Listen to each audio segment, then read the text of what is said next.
故說咧，唔過咧有幾隻重點我記得吼，比方講咧，人家是愛好嘅品質。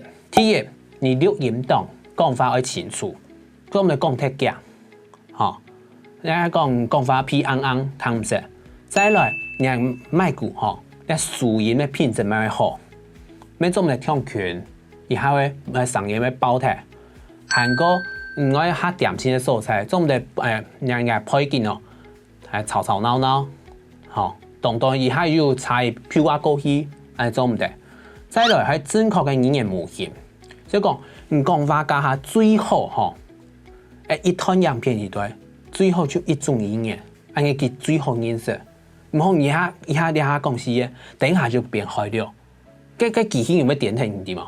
你都睇到哪種強？好，再來。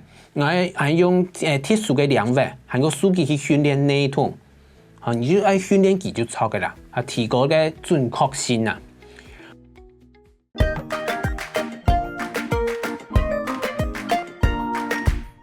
第三則，樣本，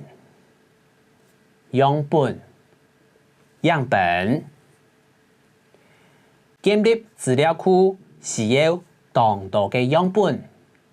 來睇下南市演強。建立資料庫需要幾多嘅樣本？建立資料庫需要幾多嘅樣本？建立資料庫需要很多的樣本。故數咧下輩，我老太太講，到底乜個對 ASR 語言變文字嘅技術，比如像喺大家平常就會用到嘅語言處理啊 ，Siri 啊。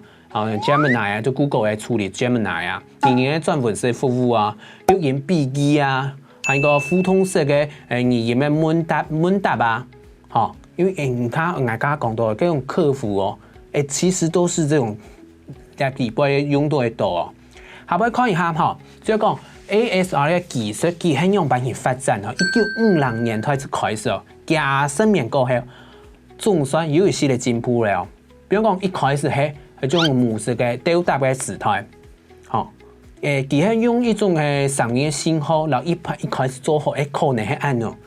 唔過咧，因為語言吼當複雜，各體有大家都知嘛，一撞一強，就算係試驗強，拖延嘅試驗、中立嘅試驗、苗栗嘅試驗，哦，還有嘅綠隊嘅試驗，都有略略嘅檢查，故所效果有限。再來係統計模型嘅時態。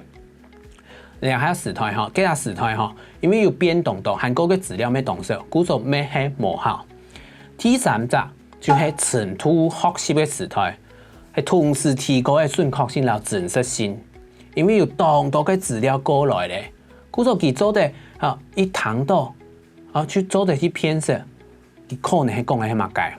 再來多模態嘅融合時態，然後嘅 ASR 技術，然後 OpenAI 嘅 ChatGPT。大水壺嘅機器嘅，用下來結合用下，做一隻天數啦，做一處理語言嘅數念。然後佢 ChatGPT 唔單槍中大事，然後佢講法佢咩做隻飛音咯。好，下邊啦，來看一下嚇，佢做帶係用版型來做，然後包括有當多嘅步驟，書寫，佢做係先書寫東西，韓國先以線來處理，題譜來處理，比如講，然後嘅當草嘅配件嚟上，然後佢刪提起。那個變唔見提起，再來鐵證，底部都有那個鐵證，好，加更多嘅上條咩係鐵證，再來建立程度學習嘅模型，好，訓練佢，因為你用其他嘅資料庫來訓練模型，去見調整佢嘅數目詞，見調整底部嘅參數，吼，然後兩個變兩個模型就會變做下那適應，做啲模型嘅時態來做，模型嘅情況來做。